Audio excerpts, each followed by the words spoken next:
From the moment the clock struck 6, Emily's heart had not stopped racing.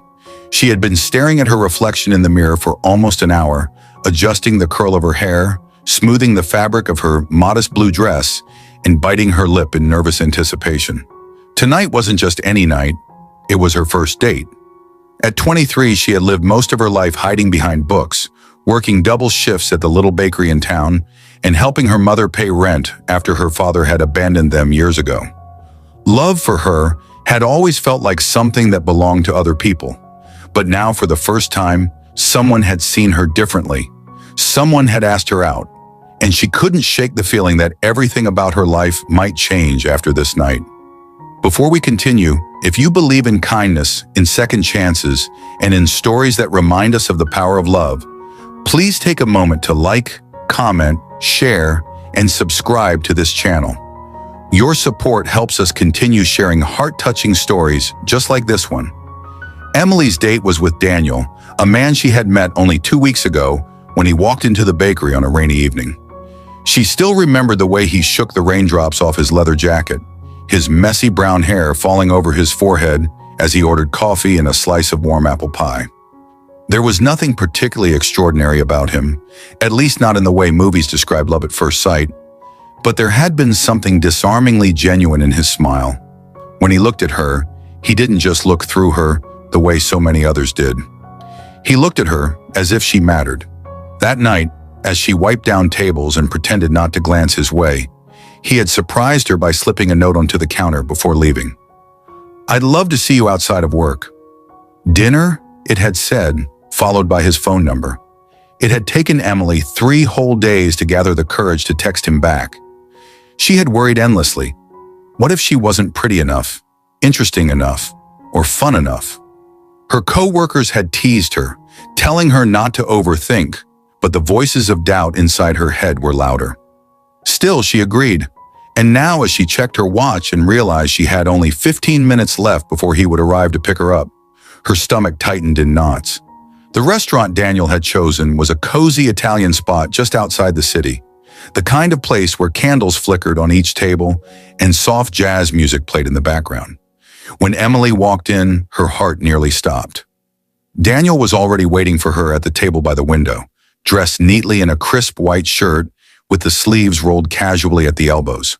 When he saw her, his eyes lit up in a way that made her feel both seen and safe.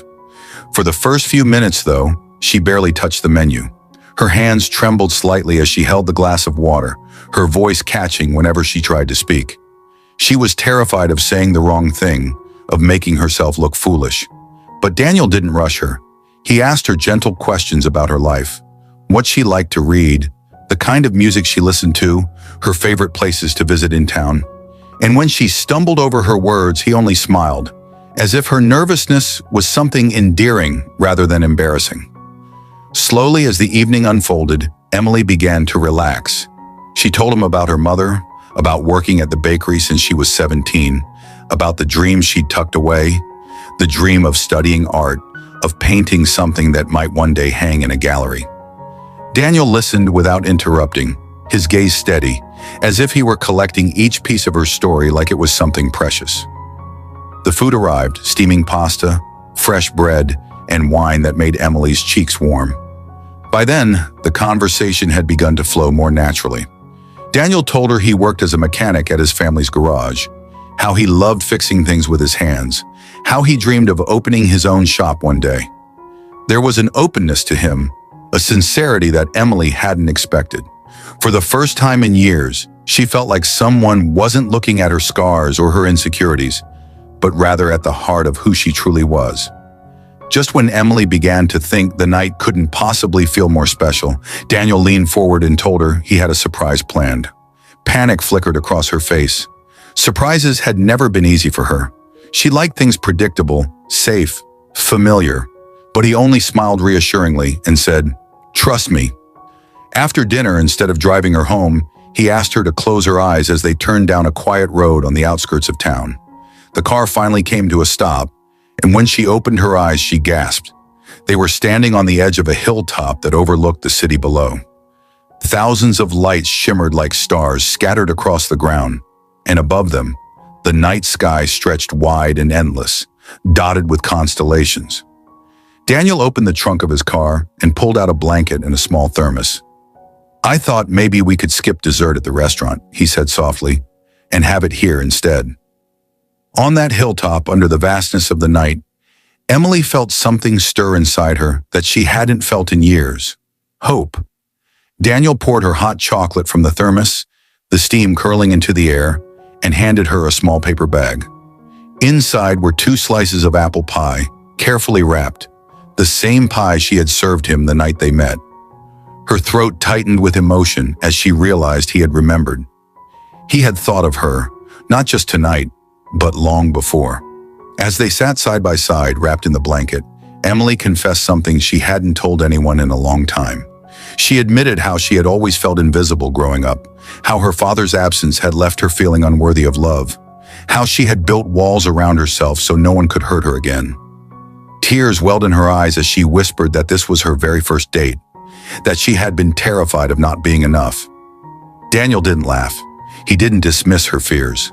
Instead, he reached for her hand, his touch steady and warm, and told her she had nothing to prove. "You're more than enough, Emily," he said quietly, "more than you'll ever realize." The words sank into her heart like sunlight breaking through storm clouds. For the first time, Emily allowed herself to believe them. The night stretched on, filled with laughter, shared stories, and comfortable silences that didn't need to be filled. When Daniel finally drove her home, Emily felt changed. She stood at the doorway of her apartment, her heart pounding, and for a brief moment she wondered if this had all been a dream. But as Daniel smiled and told her he hoped this would be the first of many nights together, she knew it was real. She knew her life had just opened to something new, something extraordinary. Sometimes love doesn't arrive like a whirlwind or a thunderstorm.